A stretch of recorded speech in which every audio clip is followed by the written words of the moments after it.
დღეს 18 დეკემბერს მართლმადიდებელი ეკლესია წმინდა საბა განწმენდილის ხსენებას აღნიშნავს. კახეთში ერთადერთი ტაძარი, რომელიც წმინდანის სახელზეა აგებული, გურჯაანის მუნიციპალიტეტის სოფელ კარდენახში მდებარეობს. მე-13 საუკუნეში აგებული ჯვარ-გუმბათოვანი ეკლესია უნიკალური არქიტექტურითა და მდებარეობით გამოირჩევა.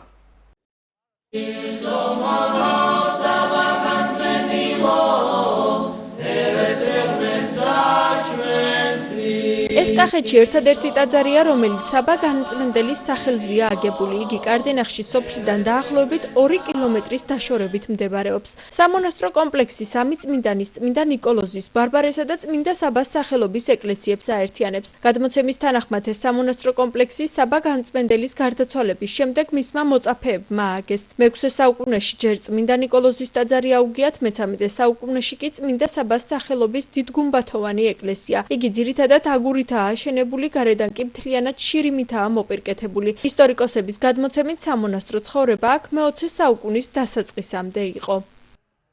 კარდენახის საბა განწმენდილის მონასტერი ეს არის საქართველოში პირველი დღევანდელი ცნობებიდან გამომდინარე, რაც გვაქვს ხელთ, რომელიც აშენდა, მოიცავს რამდენიმე მნიშვნელოვან ძეგლს. ეს მონასტერი შესაძლოა იყოს დაარსებული წმინდა საბას მოწაფეების მიერ, რადგანაც მე-6 საუკუნის ბოლო თარიღდება ის სამეკლესიანი ბაზილიკა. ჩვენ ვიცით, რომ წმინდა საბა მე-6 საუკუნის პირველ ნახევარში გარდაიცვალა და ასევე ვიცით ჩვენ წყაროებიდან, რომ მას ყავდა ქართველი მოწაფეები.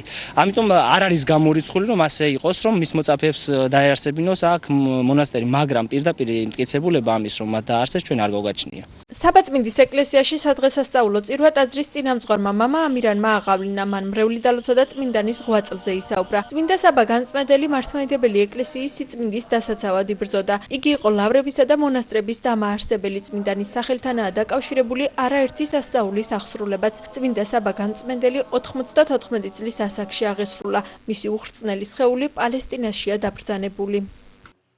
8 წლის ასაკიდან ის მონასტერში ცხოვრობს, 18 წლის უკვე ბერად იქნა აფეთილების შემდგომ დამოუკიდებლად ააშენა მან ის დიდი ლავრა, რომელიც დღესაც მოქმედებს. დღესაც წმინდა საბა განწმენდილის უხრწნელი გვამი პალესტინაში მის მიერ დაარსებულ ლავრაში დასვენებული არის და მომლოცველები მის უხრწნელ გვამს, ესე იგი უილოცებენ ხოლმე და დღესაც კი გარკვეული პერიოდის ათწლეულების განმავლობაში ერთხელ უცვლიან წმინდა საბას ოლახსა და სამკლავრეს. კარდენახელებისთვის ეს სოფლის დღესასწაულია. ისინი რამდენიმე კილომეტრს ფეხით გადიან, რომ ეს დღესასწაული ტაძარში იზეიმონ.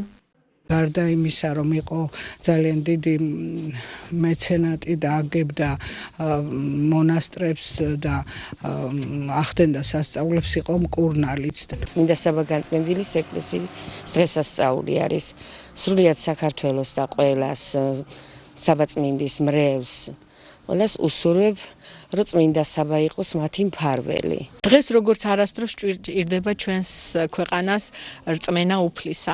დღეს როგორც არასდროს გვჭირდება სიმტკიცე, სიმშვიდე და სიყვარული. ამ დიდებული ტაძრის ფონზე ვულოცავ მთელს საქრისტიანოს დღევანდელ დღეს. კარდენახში საბაწმინდის ტაძარი 1998 წლიდან მოქმედია და ყოველ შაბათ-კვირას წირვა აღევლინება. ეკლესიის წინამძღვრის სურვილია, რომ აქ ვერები დასახლდნენ და სამონასტრო ცხოვრება კვლავ აღდგეს.